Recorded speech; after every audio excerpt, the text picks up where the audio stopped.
सर्वप्रथम दादासाहेबांच्या आणि कविश्रेष्ठ कुसुमाग्रज यांच्या पवित्र स्मृतीला मी अभिवादन करतो आणि मी सुरुवात करतो.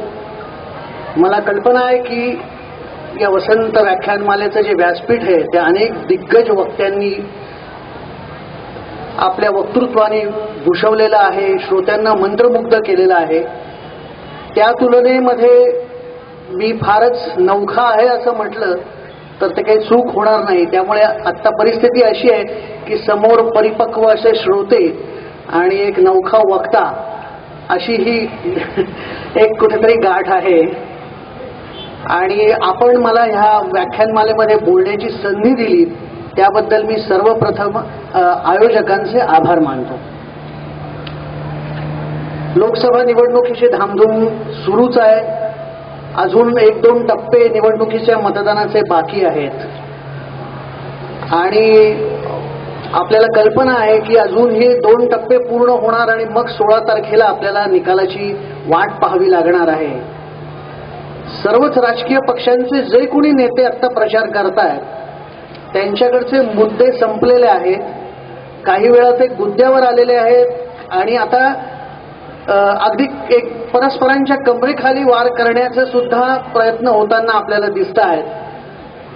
एकेकाळी देशामध्ये एकाच दिवशी मतदान होत होतं याचा आता जवळपास आपल्याला विसरच पडलेला आहे. हे काही जरी असलं तरी या निवडणुकीमध्ये 2 मुद्दे हे महत्वाचे आहेत. एक म्हणजे भ्रष्टाचार. काँग्रेस राजवटीत झालेला वेगवेगळा 2G असेल, स्पेक्ट्रम असेल, कोळसा खाणींचं वाटप असेल किंवा अनेक बाबतीमध्ये झालेला भ्रष्टाचार आणि त्याविरुद्ध कुठेतरी धर्मांधता अशी ही निवडणूक आहे. म्हणजे एक तर भ्रष्टाचाराचा मध्ये गुंतलेली काँग्रेस आहे मतदारांसमोर किंवा मग भाजपनी नरेंद्र मोदी यांचं नेतृत्व कुठेतरी या निवडणुकीमध्ये पुढे आणलेलं आहे.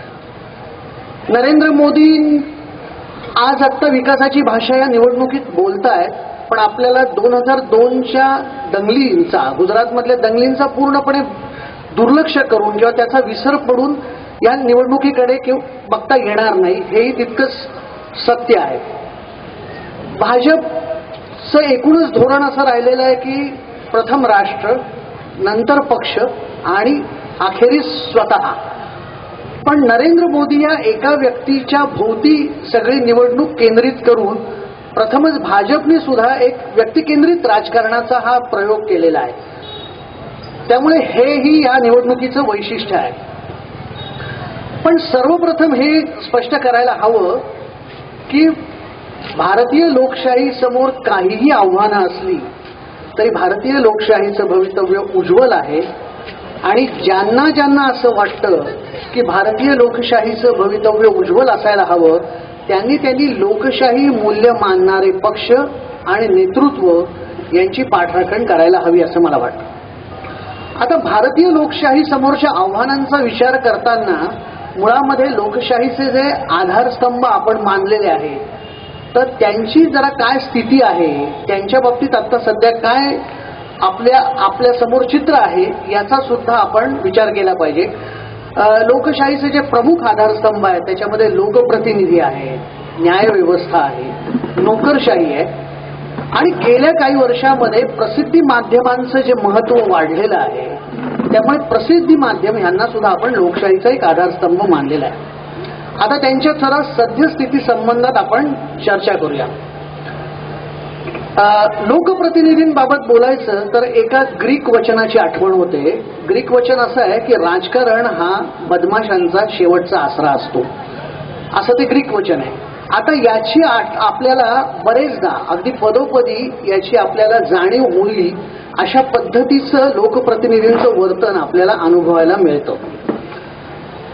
भारतीय लोकशाहीचं जे मुख्य म्हणजे जी प्रक्रिया आहे ती निवडणूक प्रक्रिया आहे त्याच्यामध्ये असलेला जो गोंगाट होता, कर्कशपणा होता, त्याच्यामधला भ्रष्टाचारही होता तो कमी करण्यासाठी TN शेषन यांनी एक 20-22 वर्षांपूर्वी निवडणूक आयुक्त पदाच्या आपले अधिकार वापरून काही बदल केले.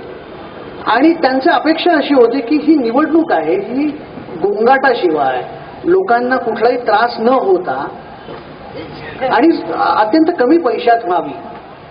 परंतु गेल्या काही वर्षामध्ये राजकारण्यांनी किंवा लोकप्रतिनिधींनी या सगळ्या नियमांमधून अशा काही पळवाटा शोधलेल्या आहेत आणि त्यामुळे आज आता अशी स्थिती झालेली आहे की ही निवडणूक त्यावेळी होती त्याच्यापेक्षा सुद्धा कितीतरी पटीनं खर्चिक झालेली आहे. आणि याचीच कबुली भाजपचे नेते गोपीनाथ मुंडे यांनी काही महिन्यांपूर्वी मुंबईत दिली होती आणि त्यांनी असं म्हटलं होतं की माझ्या मागच्या निवडणुकीमध्ये मी 8 कोटी रुपये खर्च केले. काय झालं की अगोदर भिंती रंगवल्या जात होत्या, करणे लावून रिक्षा फिरवल्या जात होत्या, सभा ठिकठिकाणी घेतल्या जात होत्या, कुठली बंधनं नव्हती. पण ही बंधनं आल्याबरोबर असं झालं की कार्यकर्त्यांचं महत्व वाढलं. आता कार्यकर्ते काय म्हणतात, नेत्याला ते सांगतात बाबा रे निवडणूक आहे, तुझं भवितव्य आमच्या हातात आहे, त्यामुळे ते आधी मटण बघ आणि मग बटनाचं आम्ही सांगतो, अशी आता परिस्थिती आलेली आहे. त्यामुळे कार्यकर्त्यांचं महत्व वाढल्यामुळे कार्यकर्त्यांसाठी सामिष भोजन, मद्य, पैसे यांची व्यवस्था करावी लागते.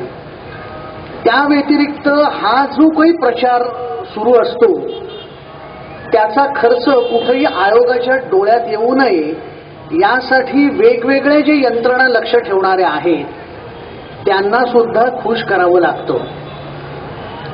प्रचार सभा असतील, प्रचार फेऱ्या असतील, याच्यासाठी जी माणसं पूर्वी उत्स्फूर्तपणे येत होती एकेकाळी, आता माणसं आणली जातात आणि ती आणणाऱ्या प्रत्येक माणसाला पैसे, त्याच्या खाण्यापिण्याची व्यवस्था हे सगळं करावं लागतं. हे सगळं उघड गुपित आहे. यामुळे झालंय असं की सत्तेतून पैसा आणि पैशातून सत्ता या दुष्टचक्रामध्ये कुठेतरी या देशातले लोकप्रतिनिधी कुठेतरी सापडलेले आहेत. बरं, हे नुसतं केवळ काही गोरगरीब झोपडपट्टीवासी यांच्या पुरता नाही. म्हणजे आता मी डोंबिवलीला राहतो, मुंबईमध्ये पण मुंबई महापालिकेच्या निवडणुका झाल्या मध्यंतरी, तर मध्यमवर्गीय मतदारांनी सुद्धा आता या सगळ्या परिस्थितीमध्ये सौदेबाजी सुरू केलेली आहे. आणि बरेच वेळा असं होतं की निवडणुकीला एखादा जो उमेदवार उभा राहतो त्याला मध्यमवर्गीय सोसायट्यांकडून सांगितलं जातं की बाबा रे आमच्या सोसायटीमध्ये एवढी मतं आहेत, ती जर तुला हवी असतील तर तू आमच्या इथे पाण्याचा पंप बसवून दे, आमच्या इथे ते लिकेजचं काम करायचंय ते करून दे, सोसायटीच्या बिल्डिंगला रंग लावून दे, लाद्या बसवून दे, अशी अनेक कामं ही करून घेतली जातात. त्यामुळे मध्यमवर्गीय सुद्धा आता त्याच्यापासून दूर नाही. काही मातब्बर उमेदवार तर इतके तयार झालेले आहेत या सगळ्या नवीन प्रक्रियेमध्ये की विरोधी पक्षाकडून सुद्धा आपल्या समोर कमकुवत उमेदवार कसा मिळेल याची तयारी ते करतात. आता या निवडणुकीच्या काळामध्ये आपल्याला माहिती आहे की साधारण 250 ते 300 कोटी रुपये जप्त केले गेले वेगवेगळ्या ठिकाणी. मोटारीतून जात होते, इकडून जात होते, तिकडे पकडले. आता ही रक्कम ही निवडणूक काळामध्ये जी पैशाची उलाढाल होते त्याच्या केवळ 2 ते 5% आहे. म्हणजे आपल्या लक्षात येईल की केवढ्या मोठ्या प्रमाणावरती ह्या निवडणूक काळामध्ये काळ्या पैशाचा वापर केला जातो. बरं, एवढं सगळं केल्यानंतर आपले जे लोकप्रतिनिधी निवडून येतात ते संसदेमध्ये काय काम करतात आणि त्याची काय आकडेवारी आहे ती थोडीशी मी जरा वाचून दाखवतो आपल्याला. ती अत्यंत धक्कादायक आकडेवारी आहे. हे 13व्या लोकसभेतलं आहे. 13व्या लोकसभेमध्ये 2004 साली लोकसभेचं कामकाज फक्त 58 दिवस झालं. 2005 मध्ये ते 85 दिवस झालं. 2006 मध्ये ते 77 दिवस झालं. 2007 मध्ये ते 66 दिवस झालं. 2008 मध्ये ते 31 दिवस झालं. तर 2009 मध्ये ते 10 दिवस झालं. 2009 ते 2014 या काळात कामकाजाचं प्रमाण कमी होतं आणि 5 वर्षामध्ये 327 दिवस कामकाज झालं. म्हणजे सरासरी फक्त 5 तास 31 मिनिटं काम केलं. त्यापैकी 423 तास हे गदारोळ गोंधळात वाया गेले, घोषणाबाजी याच्यात वाया गेले. संसदेचं कामकाज चालवण्यासाठी मिनिटाला 26,000 रुपये खर्च येतो. म्हणजे 5 वर्षामध्ये 271 कोटींचा खर्च झाला तर त्यापैकी 65 कोटी रुपयांहून अधिक रक्कम केवळ गोंधळामुळे वाया गेली. पहिल्या लोकसभेमध्ये म्हणजे पंडित जवाहरलाल नेहरू पंतप्रधान होते त्यावेळेला दरवर्षी साधारण 124 विधेयकं मंजूर होत होती. सध्या हे प्रमाण 51 विधेयकांवर आलंय. 15 ते 20 तर खासदार असे होते की त्यांनी फक्त शपथविधीसाठी तोंड उघडलं, त्यानंतर ते एकदाही लोकसभेत बोलले नाही. बरं, सदस्यांची उपस्थिती आणि कामकाजातला सहभाग याचा विचार केला तर मार्क्सवादी सदस्य हे 79% उपस्थित होते आणि त्यांचा कामकाजातला सहभाग 47% होता. भाजपचे सदस्य 67% उपस्थित होते आणि त्यांचा कामकाजातला सहभाग 30% होता. काँग्रेसचे सदस्य 73% उपस्थित होते, त्यांचा कामकाजातला सहभाग 22% होता. आणि हे असताना सुद्धा प्रश्न विचारण्यासाठी पैसे घेतल्याबद्दल यापूर्वी 10 खासदारांचं पद गमावल्याचं आपल्याला माहिती आहे. व्हीपचं उल्लंघन केलेल्या 14 खासदारांचं पद गेलं. खासदार निधीचा गैरवापर केल्याबद्दल 10 खासदार निलंबित झाले आणि फौजदारी गुन्हे गंभीर स्वरूपाचे गुन्हे असलेल्या खासदारांचं प्रमाण हे लोकसभेतलं साधारण 23% आहे. त्यामुळे आपल्याला लक्षात येईल की एवढे सव्यापसव्य केल्यानंतर जेव्हा हे आपले लोकप्रतिनिधी निवडून येतात त्याच्या वेळेला ते प्रत्यक्षामध्ये सभागृहात जाऊन त्यांचं कामकाजातलं प्रमाण काय असतं. त्यामुळे हे लोकप्रतिनिधींच्या बाबतीतलं हे थोडंसं चित्र आहे. आता आपण थोडं न्यायव्यवस्थेबद्दल बोलू. गेल्या काही दिवसामध्ये संसद आणि न्यायव्यवस्था यांच्यामध्ये एक सुप्त संघर्ष सुरू झालेला आहे. लोकप्रतिनिधींचं किंवा संसदेचं म्हणणं असं आहे की प्रशासकीय निर्णय जे आहे ते अनेकदा न्यायालयाच्या माध्यमातून सांगितले जातात. त्यामुळे याबाबतचं थोडंसं विचार करताना आपण आपल्या न्यायव्यवस्थेसंदर्भातली माहिती घेऊ. आपली न्यायव्यवस्था ब्रिटिश पूर्व, ब्रिटिशकालीन आणि स्वातंत्र्यानंतरची स्वातंत्र्योत्तर अशी आहे. ब्रिटिश पूर्व काळामध्ये राजे रजवाडे जो न्याय करत होते तोच न्याय होता. ब्रिटिश काळामधली जी न्यायव्यवस्था होती ती त्यांना त्यांचं राज्य इथं टिकून राहावं यासाठी जे करणं गरजेचं होतं तशा पद्धतीची होती. आणि स्वातंत्र्योत्तर जी न्यायव्यवस्था आहे तिने भारतीयांना काही न्यायिक अधिकार दिलेले आहेत. ते कुठले आहेत तर सामाजिक न्याय, आर्थिक न्याय, राजकीय न्याय, समान संधी, समान दर्जा, अभिव्यक्ती स्वातंत्र्य आणि धार्मिक स्वातंत्र्य हे सगळं याचं जतन करणं किंवा हे पाहणं याचं न्यायव्यवस्थेचं काम आहे. म्हणजे विधिमंडळाने किंवा संसदेने कायदे करावेत आणि तालुक्यापासून सर्वोच्च न्यायालयापर्यंतची जी न्यायालय आहे त्यांनी या कायद्याचा अर्थ लावावा असं अपेक्षित आहे. पण झालंय असं की परिस्थिती आता बदललेली आहे. कारण असं आहे की ह्या सगळ्या राज्यघटनेमध्ये असं म्हणजे गृहीत धरलेलं आहे की प्रत्येक घटकाला मर्यादित स्वातंत्र्य देताना त्याला दुसऱ्यावरती अवलंबून ठेवलेला आहे. त्यामुळे एखादा घटक, लोकशाहीतला एखादा स्तंभ हा जर समजा कमजोर पडला तर दुसऱ्या घटकांनी त्याच्या अधिकारांचा वापर करावा असं अभिप्रेत आहे. आणि त्यामुळे आपल्याकडे झालंय असं की जेव्हा लोकप्रतिनिधी सार्वजनिक हितापेक्षा वैयक्तिक हिताकडे लक्ष द्यायला लागल्याने न्यायालयात आपला अधिकार वापरायला लागले. 1876 साली अमेरिकेमध्ये जनहित याचिकेचा वापर सुरू झाला आणि आपल्याकडे साधारण 60-70च्या दशकामध्ये याला सुरुवात झाली. आणि याचे खूप चांगलेही परिणाम झालेले आहेत जनहित याचिकेचे. म्हणजे आता विशाखा जे प्रकरण आहे त्याच्यामुळे कार्यालयीन ठिकाणी जिथं महिलांवरती अत्याचार होतात, अन्याय होतो, तर त्याच्या बाबतीतला एक मोठा निर्णय कोर्टाकडून आला. तो जनहित याचिकेच्या माध्यमातून आला. दिनेश त्रिवेदी यांनी जी याचिका केली होती त्याच्यामुळे आज माहितीचा अधिकार आज लोकांना प्राप्त झालेला आहे.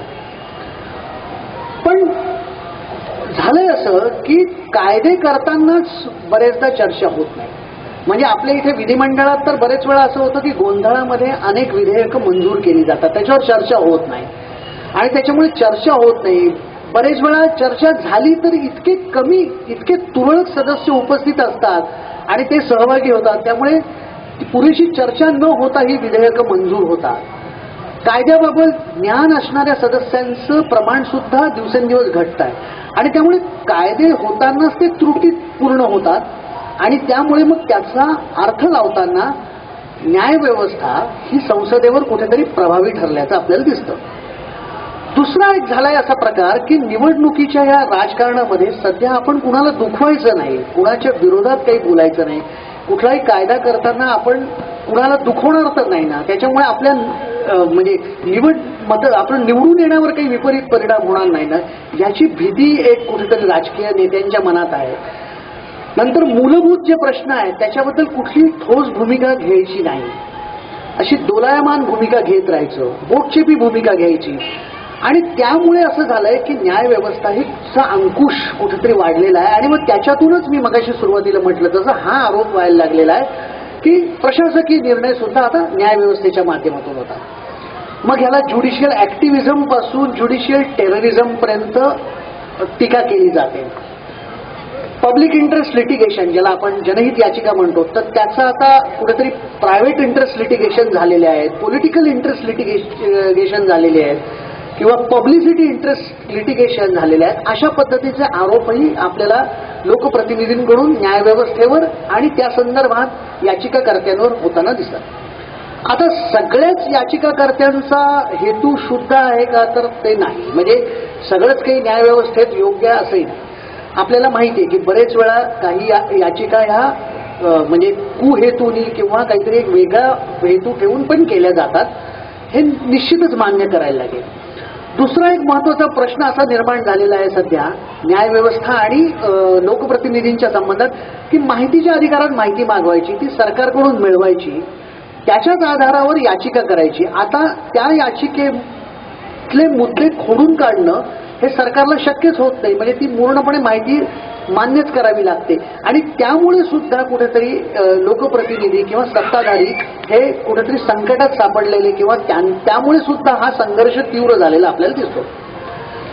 कायदेतज्ञ शांतीभूषण यांनी तर असे आरोप केलेले आहेत की सर्वोच्च न्यायालयाच्या 16 सरन्यायाधीशांपैकी 8 सरन्यायाधीश भ्रष्ट होते. आता या आरोपांबाबत कुठलंही स्पष्टीकरण सुप्रीम कोर्टाने तसं केलेलं नाही. त्यामुळे एक विनाकारण सर्वोच्च अशा न्यायासनाबद्दल सुद्धा एक संशयाचं वातावरण कायम आहे, हे सुद्धा नाकारता येत नाही. आज आपल्या देशामध्ये हायकोर्ट आणि सुप्रीम कोर्ट यांचा दर्जा खूपच चांगला आहे, पण लोअर ज्युडिशरी बद्दल आपण त्याच विश्वासानं बोलू शकतो का, तर तशी परिस्थिती नाही, हे सुद्धा प्रांजळपणानं आपण कबूल करायला हवं.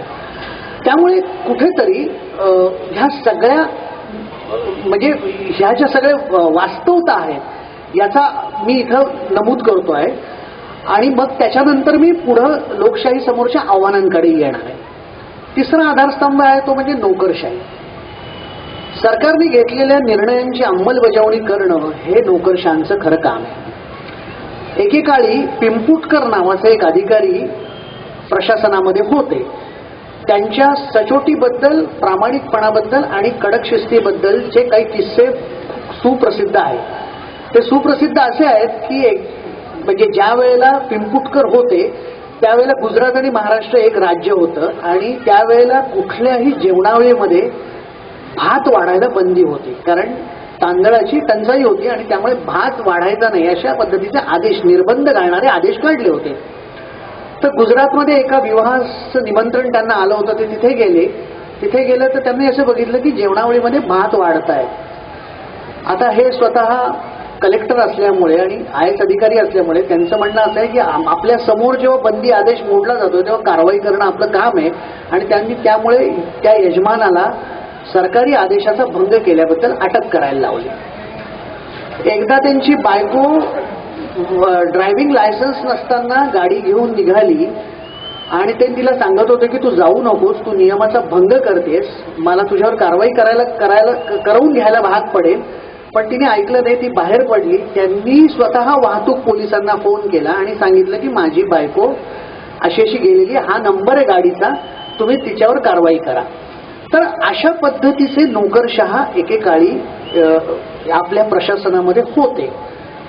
पण आज आपल्याकडे कशा पद्धतीचे नोकरशहा आहेत? एक तर होयबा नोकरशहा आहेत, म्हणजे राजकीय नेत्यांनी, प्रभावशाली नेत्यांनी सांगितलं की हे करायचं तर हो, कुठल्याही पद्धतीने त्याला विरोध करणं, नियम काय आहे, हे बेकायदा आहे असं सांगणं, हा एक दुसरे अशा पद्धतीचे नोकरशहा आहेत की खुलेआम भ्रष्टाचाराला साथ द्यायची.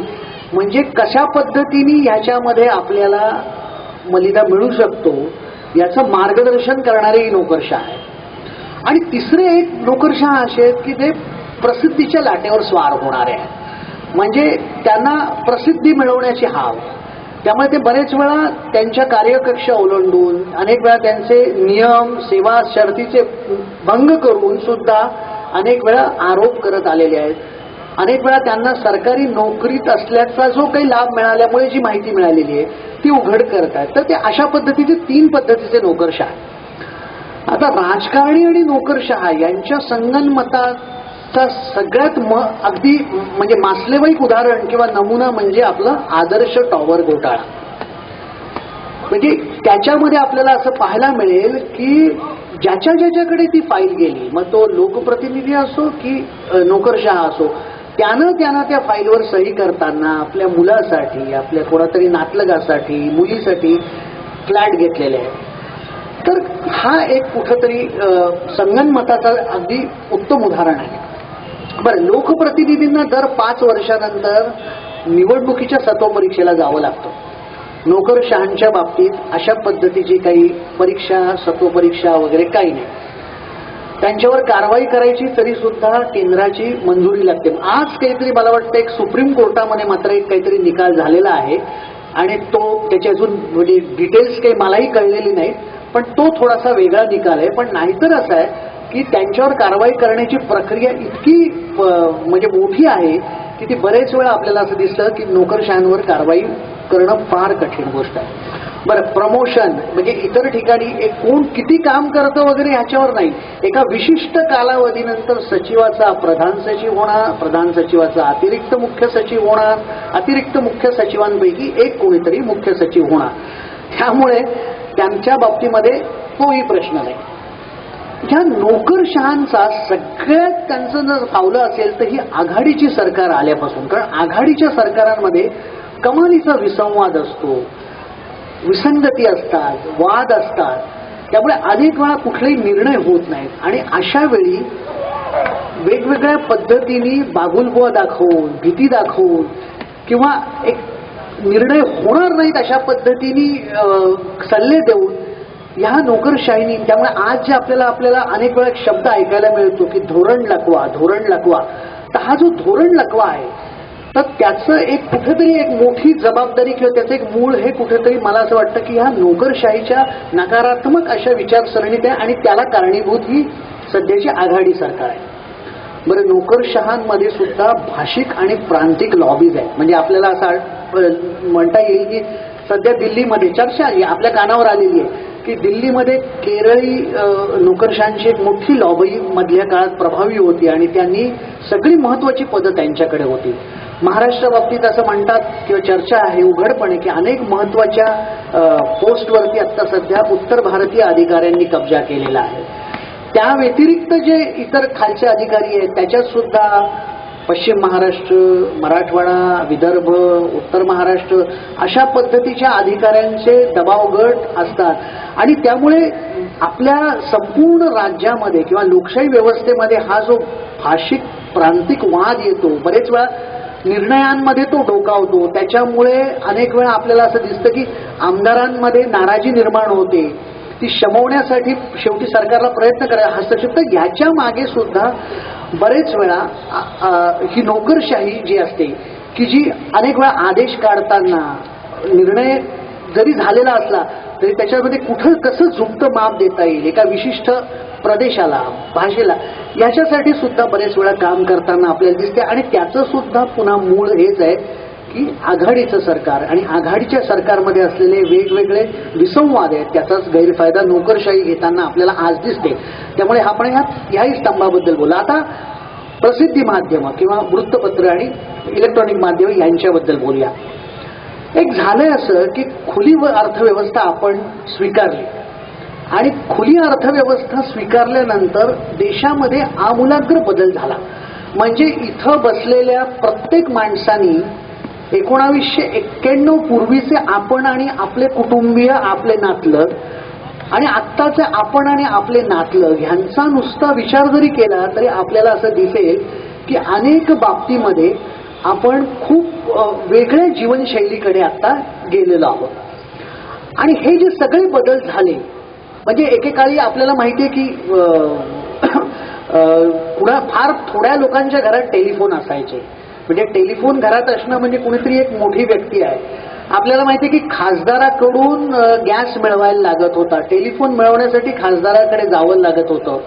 आज आपल्या प्रत्येकाच्या खिशामध्ये मोबाईल आलेले आहेत आणि आपण कुठेही संपर्क साधतो. त्यामुळे ही सगळी तंत्रज्ञानाची आणि आर्थिक अशी एक क्रांती झालेली आहे.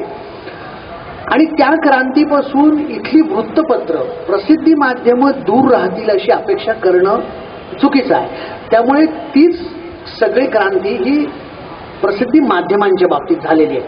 म्हणजे काय झालंय तर एकेकाळी आपल्याला असं आठवत असेल की छोटी छोटी वृत्तपत्र निघत होती आणि त्याचे संपादक त्याच्या थोड्याफार जाहिराती, थोड्या सरकारी जाहिराती, थोड्या खाजगी जाहिराती अशा घेऊन आणि त्याचा खप, त्या आधारावरती त्यांचं आर्थिक गणित होतं. आता वृत्तपत्र आणि वाहिन्या हा एक मोठा उद्योग झालेला आहे आणि याच्यामधली गुंतवणूक आता फार थोडी राहिलेली नाहीये, ती खूप मोठी झालेली आहे. स्पर्धा तीव्र झालेली आहे. म्हणजे आज एखादं चॅनल समजा एखादं उभं करायचं तर आज किमान 500-600 कोटी रुपयांची गुंतवणूक करायला लागते आणि एका विशिष्ट कालावधीमध्ये ती गुंतवणूक आपल्याला पुन्हा मिळवून ते त्याच्यामध्ये जर नफा कमवायला सुरुवात झाली तर ते गणित किंवा ते चॅनल यशस्वी झालं असं आपण म्हणू शकतो.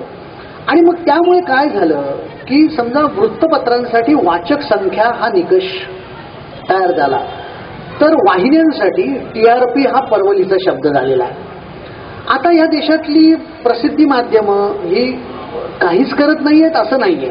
म्हणजे आता आरुषीचं प्रकरण असेल, जेसिका लालचं प्रकरण असेल, या प्रकरणांचं सातत्याने माध्यमांनी पाठपुरावा केला आणि त्यामुळे त्या प्रकरणांमध्ये एक कुठेतरी दबावगट तयार झाला आणि त्याच्यामुळे त्यांना न्याय मिळाला. 2G स्पेक्ट्रम असेल, कोळसा घोटाळा असेल, अगदी गुजरातमधले दंगे असतील, या सगळ्याचं वृत्तपत्र आणि वाहिन्यांनी सातत्याने ते विषय उचलून धरले आणि त्याचा एक परिणाम झाला. त्यामुळे आता काही वेळेला राजकीय नेत्यांकडून मीडिया ट्रायलचे आरोपही होतात. इतकंच नाही तर कोर्टालाही असं कधी कधी वाटतं की अशी जी काही संवेदनशील प्रकरणं असतील, म्हणजे आरुषीसारखं असेल किंवा आता हे शक्ती मिलचं एक मुंबईतलं जे प्रकरण, तर अशी प्रकरणं कुठेतरी आपण इन कॅमेरा सुनावणी त्यांची घेतली पाहिजे. म्हणजे जेणेकरून कोर्टाला सुद्धा असं वाटतं की आपल्यावरती अमुक एक निकाल द्यावा. म्हणजे त्यांचं म्हणणं असं आहे कोर्टाचं की आरोपी आणि दोषी व्यक्ती याच्यामधला फरक आहे. पण बरेच वेळा असं होतं की मीडियाचं प्रेशर असं असतं की आरोपी व्यक्ती हीच जणू काही दोषी आहे असं समजून निकाल देण्याची अपेक्षा मीडियाकडून व्यक्त केली जाते किंवा तसं प्रेशर एक निर्माण झालं जातं आणि मग ते लोकांमध्ये सुद्धा वाढतं आणि त्याच्यामुळे न्यायालयावर पण कुठेतरी दबाव येतो. त्यामुळे ह्या सुनावण्या इन कॅमेरा कराव्या. त्यामुळे मीडियाची ही एक ताकद आहे, मीडियाचं हे एक वर्चस्व आहे, हे मान्य करता येईल. पण त्याचबरोबर व्यावसायिक हितसंबंध मीडियामध्ये आहेत की नाही निर्माण झालेले, तर ते निर्माण झालेले आहेत. आणि त्यामुळे म्हणजे मीडिया असा पूर्णपणे निर्भेळ, निष्पक्ष असा राहिलेला आहे का, तर असंही म्हणता येणार नाही. म्हणजे आता आपण बघतो आहोत की मोदींनी तर एक नवीन तंत्रच या निवडणुकीच्या निमित्ताने विकसित केलेलं आहे. ते एक तंत्र असं आहे की अनेक चॅनल्सवरती, म्हणजे आता मगाशी मी येत होतो तेव्हा एक व्हॉट्सअपवरती एक फोटो आलेला आहे. तो असा आहे की एका टीव्ही शोरूम मधले सगळे लावलेले टीव्ही आहेत आणि त्याच्यामुळे एकाच वेळी मोदींचं भाषण दाखवत आहे. तर आता ही एक चर्चा आहे की मोदींनी एक मार्केटिंग तंत्राचा वापर या निवडणुकीमध्ये केला की एक व्यक्ती ही ब्रँड निर्माण करायची. त्याच्यासाठी त्यांनी विदेशी कंपनीची मदत घेतलेली आहे. एक मोठी टीम त्यांच्यासाठी सोशल मीडिया हँडल करते, सोशल मीडियावरती मोदींची चर्चा होत राहील याच्यासाठी प्रयत्न करते. त्यांच्या संदर्भातले SMS सतत सर्क्युलेट होतील, मेसेज येतील. त्यामुळे हे एक तंत्र नवीन विकसित होतं आणि त्याच्यासाठी त्यांनी काही हजारो कोटी रुपये खर्च केल्याची पण चर्चा आहे. मला तर असं वाटतं की आता येणाऱ्या विधानसभा निवडणुकीमध्ये समजा काही प्रभावशाली उमेदवारांनी या तंत्राचा थोडा कमी प्रमाणात, म्हणजे त्यांच्या क्षेत्रापुरता आणि त्यांच्या आर्थिक ताकदीनुसार जरी वापर केला तरी हे एक नवीनच म्हणजे तंत्र निवडणुकीमध्ये येईल. त्यामुळे आज अशी परिस्थिती आहे की आत्ता जे देशामध्ये मोदी मोदी मोदी असं वातावरण आहे, हा त्या म्हणजे काय म्हणूया मार्केटिंग तंत्राचं यश आहे की खरोखरच अशा पद्धतीची एक लाट आहे मोदींबाबतची. याच्याबाबत अनेकदा भाजपचे नेते सुद्धा खासगीमध्ये संभ्रम व्यक्त करतात की ते म्हणतात की नाही आता त्याचं नेमकं काय आहे ते आम्हाला 16 तारखेलाच कळू शकेल. पण वातावरण निर्माण केले की नाही तर काय. त्यामुळे हा एक नवीन म्हणजे प्रकार आहे आणि तो ह्या प्रसिद्धी माध्यमांमधल्या व्यावसायिकतेशी निगडीत असाच एक हा मुद्दा आहे. त्यामुळे ह्या पुढच्या निवडणुका ह्या वेगळ्या पद्धतीने बदलल्या जाणार आहेत आणि त्या बदलतील आणि त्याच्यामधला हा अशा पद्धतीचा सोशल मीडियाचा, पैशाचा, मार्केटिंग तंत्राचा वापर वाढणार आहे. आता हे सगळं आपण वेगवेगळ्या स्तंभांबद्दल बोललो. आता आपण थोडंसं देशातल्या परिस्थितीबद्दल बोलू की ज्याच्यामुळे मला असं वाटतं की भारतीय लोकशाही पुढे काही जी आव्हानं आहेत ती काय आहेत ते आपण आता त्याची थोडी चर्चा करू. मगाशी आपण म्हटलं की 1991 साली खुली अर्थव्यवस्था स्वीकारली.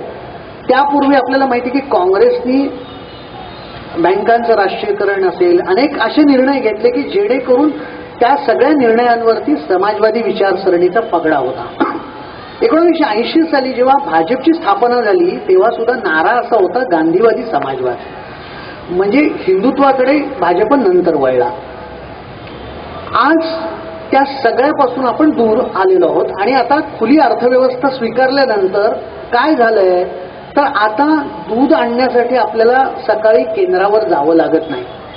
रेशनच्या दुकानावरती धान्य नाही आणि आपण परत आलो धान्य नसल्यामुळे असा आता प्रकार आपल्याला पाहायला मिळत नाही. मी मगाशी म्हटलं तसं टेलिफोन अमुक एकांच्या घरात आहे आणि तिथं फोन येणारे एसटीडी कॉल लावून किंवा ट्रंक कॉल लावलेला आहे आणि आपण वाट बघतोय, हे दिवस आता संपलेले आहे. त्यामुळे अनेक बाबतीमध्ये जो काही आमूलाग्र बदल झालेला आहे त्याच्यामुळे झालं असं की पूर्वी दिसणारी आपल्याला कामगारांची आंदोलनं आता दिसत नाहीत किंवा टंचाई विरुद्ध, महागाई विरुद्ध पोटतिडकीनं होणारी जी आंदोलनं आहेत ती गेली. आज बाजारात महागाई आहे की नाही तर महागाई आहे, पण तेवढाच माल सुद्धा उपलब्ध आहे, ठिकठिकाणी आहे. तुम्ही गेलात तर कुठेही वस्तू उपलब्ध आहे. बोनसचे करार आता जवळपास कालबाह्य झालेले आहेत. डाव्या आणि उजव्या संघटनांचे, कामगार संघटनांचे संघर्ष आता आपल्याला त्या पद्धतीने पाहायला मिळत नाही. गिरणी कामगारांची तर मुंबईतला गिरणी कामगार हा निवडणुकीमध्ये इतका महत्वाचा फॅक्टर असायचा, आता गिरणी कामगारांची चर्चा सुद्धा नाही. मुंबईशी संदर्भात बोलताना विचार की एकेकाळी तो अत्यंत म्हणजे निर्णायक असा एक फॅक्टर असायचा त्या निवडणुकीमध्ये, तो आता आपल्याला दिसत नाही.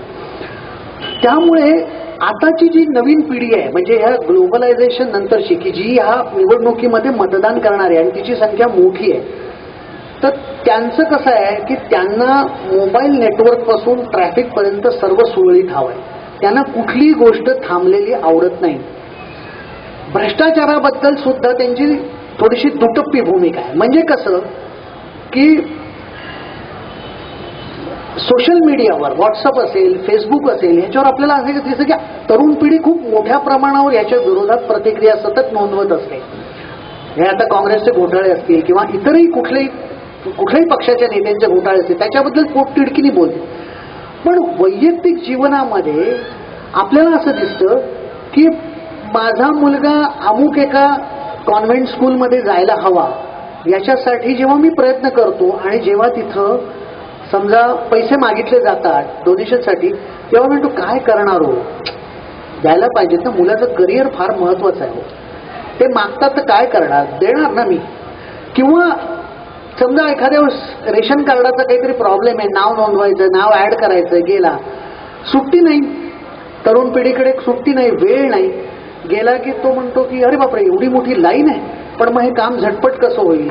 मग समजा एखादा एजंट आला आणि म्हणाला की साहेब ते इतके पैसे दिले तर काम होईल, काय करणार हो, द्यायला लागले. भ्रष्टाचार फार वाढलेला आहे, द्यायला लागले पैसे, नाही तर माझं काम झालं नसतं. सुट्टी कोणाकडे आहे, एक दिवस फुकट गेला तरी खूप प्रॉब्लेम होतो.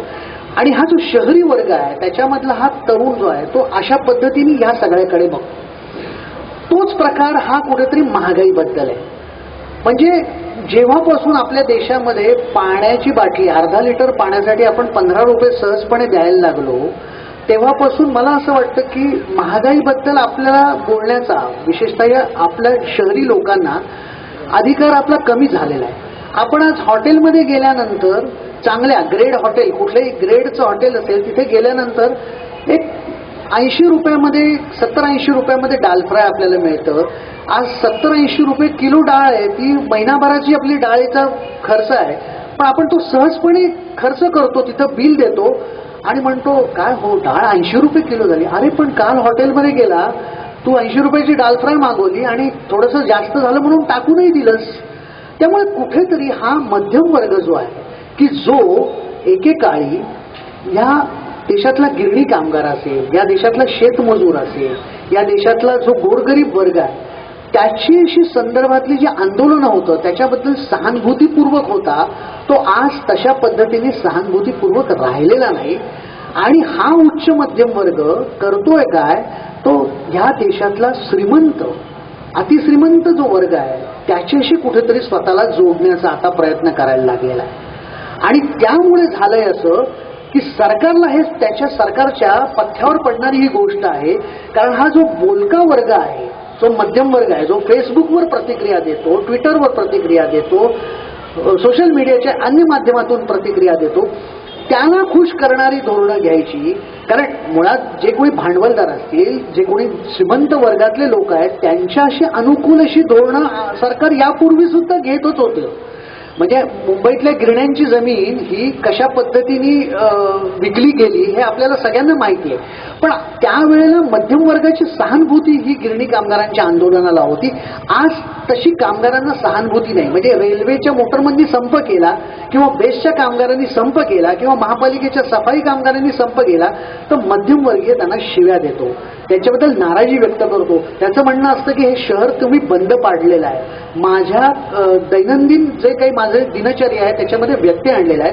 आणि त्यामुळे कुठेतरी हा जो काही एक बदल झालेला आहे गेल्या 20 वर्षामध्ये, हे एक मला असं वाटतं की खूप मोठं आव्हान आहे. दुसरं असं झालेलं आहे की तफावत खूप वाढलेली आहे. म्हणजे शहरामध्ये एक श्रीमंत वर्ग तयार झालेला आहे आणि दुसरीकडे आपल्याला असं दिसतं की ग्रामीण भागामध्ये, दुर्गम भागामध्ये खूप गरीब वर्ग आहे. केंद्रातलं हे जे UPA एक सरकार आहे त्याच्यामध्ये डावे पक्ष होते आणि त्या डाव्या पक्षांच्या दबावाखाली एक असा अहवाल, सेन कमिटीचा अहवाल तयार केला होता आणि त्यांचं असं म्हणणं होतं की देशातल्या 70% लोकांची दिवसाला फक्त 20 रुपये खर्च करण्याची क्षमता आहे. म्हणजे एकीकडे आपल्याला असं दिसतं की शहरामध्ये मोठ्या प्रमाणावर लग्न असतील, समारंभ असतील, याच्यासाठी होणारी उधळपट्टी आपल्याला दिसते.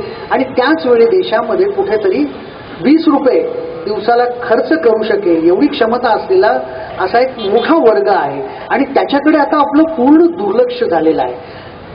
त्यामुळे होतंय असं की धोरणं ठरवताना, कायदे करताना, निवाडे देताना आणि वृत्तपत्र म्हणून कुठेतरी ते म्हणजे वृत्तपत्र त्यांची बाजू मांडताना सुद्धा कुठेतरी ह्या तफावतीमुळे एक ओढाताण ह्या सर्व स्तंभांची होते.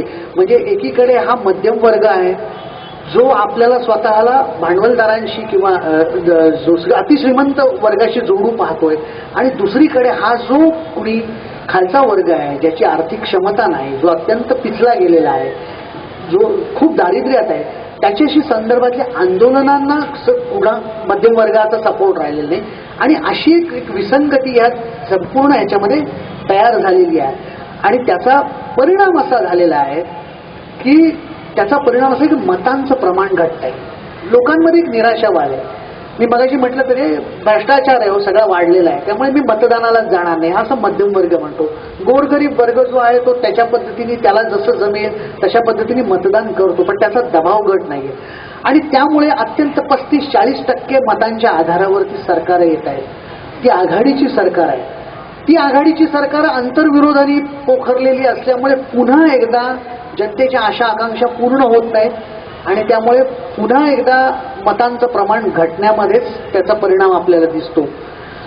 आणि असंच हे जर समजा चक्र सुरू राहिलं आणि आपल्याला मी म्हटलं तसं काही समाज घटकांची जर आपण दखलच घेणं सोडून दिलं तर होईल असं की या देशामध्ये नक्षलवाद आहे, दहशतवाद असे प्रश्न आहेत आणि जर समजा यातला हा वर्ग जो आहे की ज्यांची या समाजाने दखल घेतली नाही, म्हणजे वृत्तपत्रांनी असं ठरवलं की मार्केट आता मध्यम वर्गाकडे आकर्षित होणार आहे, त्यामुळे मध्यम वर्गाला हवं ते दिलं पाहिजे आणि त्यांनी खालच्यांची दखल घेतली नाही. नोकरशहानी धोरणं ठरवताना त्या काही घटकांचा विचार केला नाही. आघाडीची सरकार आंतरविरोधाने पोखरली असल्यामुळे लोकप्रतिनिधींचं दुर्लक्ष झालं. न्याय व्यवस्थेमध्ये लढायचं तर खूप पैशाचं पाठबळ असायला लागतं मोठमोठ्या व्यक्तींचं, ते शक्य झालं नाही. तर मग नक्षलवाद आणि दहशतवादाचा धोका आहे आणि याच्याकडे जर समजा देशातल्या गोरगरीब पिसलेल्या जनतेतल्या तरुणांचा ओघ वाढला तर देशासमोर हे फार मोठं आव्हान निर्माण होऊ शकतं. आणि त्याच्यामुळे आत्ता जे आपण ह्या आघाडीच्या सरकारच्या सगळ्या म्हणजे एक दुष्टचक्रामध्ये जो अडकलेला आहोत त्याच्यातून जर हा देश बाहेर पडला, त्यामुळे आता आपल्याकडचं तर मतदानाची वेळ निघून गेलेली आहे, पण कुठंतरी एक स्थिर सरकारसाठी मतदान हे ज्या दिवशी या देशामध्ये होईल आणि ज्या दिवशी खरोखर प्रत्येकाला असं वाटेल की मतदान मी केलं पाहिजे आणि ह्या चक्रातून कुठेतरी देश सोडवला पाहिजे आणि एक थोडीशी मध्यम वर्गामधली थोडीशी जी गमावलेली सेन्सिटिव्हिटी आहे ती कुठेतरी वाढली पाहिजे आणि जी काही आंदोलनं चळवळी ज्या काही चालतात गोरगरिबांसाठी, समाजातल्या दुर्बळ घटकांसाठी, त्याला कुठेतरी पाठबळ, निदान नैतिक पाठबळ, मानसिक पाठबळ हे केलं पाहिजे, देण्याची गरज आहे. आणि खरोखर हा आघाडीच्या सरकारचा जो हा एक दुष्टचक्रामध्ये आपण देश सापडलेला आहे त्याच्यातून कुठे जर आपण बाहेर पडलो तर मला वाटतं असं आहे की लोकशाही समोरचं एक मोठं आव्हान दूर होईल आणि मला असं वाटतं की भवितव्य लोकशाहीचं पुन्हा एकदा उज्ज्वल होईल.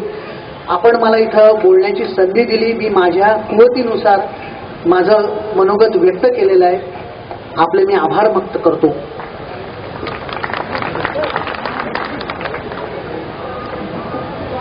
सगळ्यांनी कृपया बसायचं आहे. यानंतर काही प्रश्न आले आहेत श्रोत्यांकडून, त्यांना वक्त्यांना जे वाटतील प्रश्न योग्य त्या प्रश्नांचं उत्तर प्रधान साहेब या ठिकाणी देतील. त्यानंतर शंकरराव बर्वे हे आभार प्रदर्शन करतील आणि त्यानंतर या कार्यक्रमाची सांगता होईल.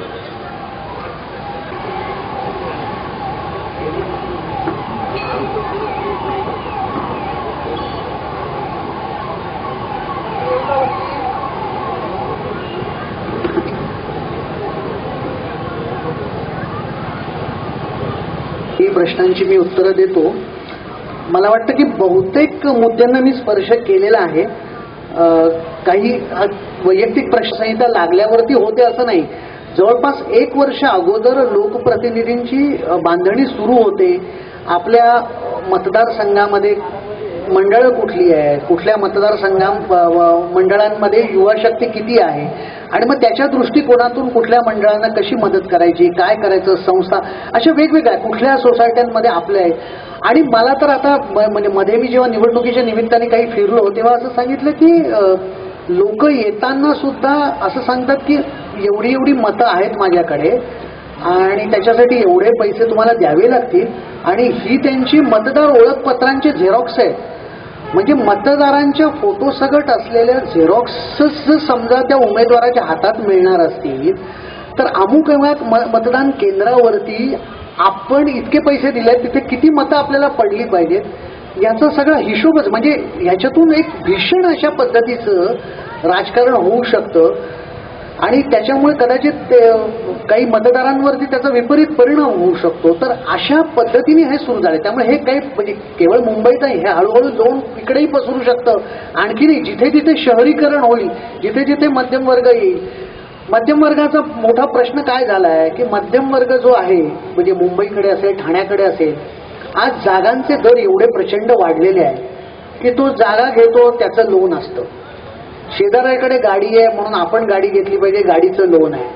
अमुक घेतलं त्याचं लोन आहे, सगळं लोनवर आहे. त्यामुळे खर्चाची ताळमेळ बसवताना त्याची ओढाताण सुरू असते. अशा वेळी निवडणुकीच्या काळामध्ये समजा एखादा लोकप्रतिनिधी आला आणि म्हणाला की काय मी तुम्हाला द्यावं, मग तो सांगतो ठीक आहे वर्षभराचा आमचा मेंटेनन्स भर. तो काय म्हणतो की चला बाबा वर्षभराचा मेंटेनन्स सुटला, काही गरज नाही, चला तेवढंच. म्हणजे ह्या पद्धतीनं आता ह्या सगळ्या निवडणुका त्या भागात लढवल्या, उद्या इथं सुद्धा त्या लढवल्या जातील. कदाचित थोडा वेगळा प्रकार इथं असेल, आत्ता सुद्धा असेल, आपल्याला माहित नाही, पण तो एक आहे.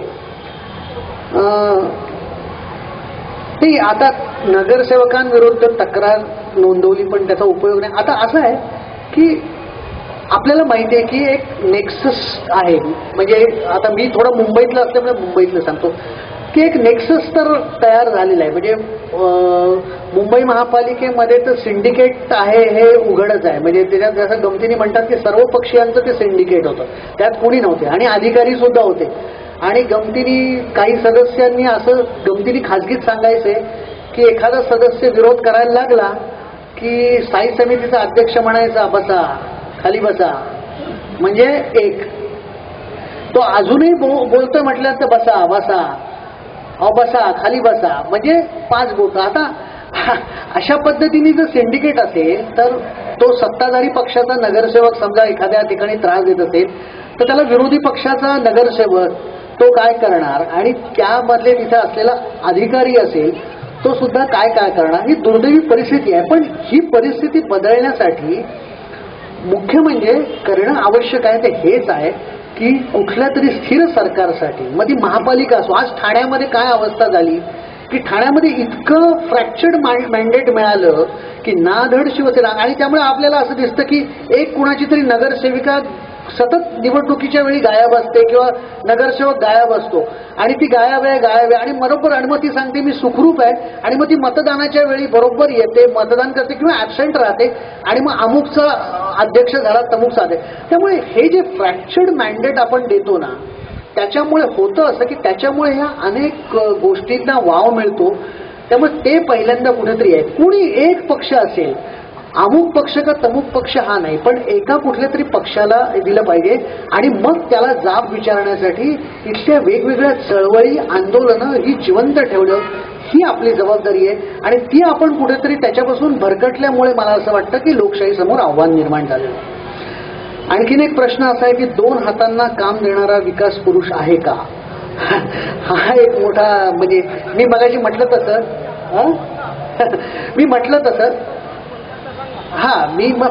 की एक तर पहिलं असं झालंय की सर्व लोकांना, समाजातल्या सगळ्या घटकांना सुखी समाधानी करेल असं राजकारणामध्ये कुणीच असू शकत नाही. कुठल्या ना कुठल्या तरी घटकांची नाराजी ही राहणारच. त्यामुळे एखादा समाज घटक खुश झाला म्हणून दुसरा नाराज होणं हे आहेच. आता मी मगाशी मोदींच्या प्रचाराचा उल्लेख केला. विकास पुरुष हा शब्द सध्या त्यांच्या नावापुढे लागलेला आहे.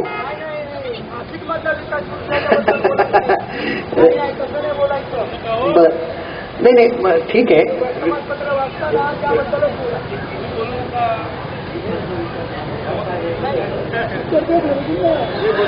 नाही मी बोलतो.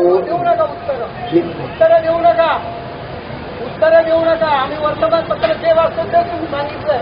उत्तर देऊ नका, बंद करा.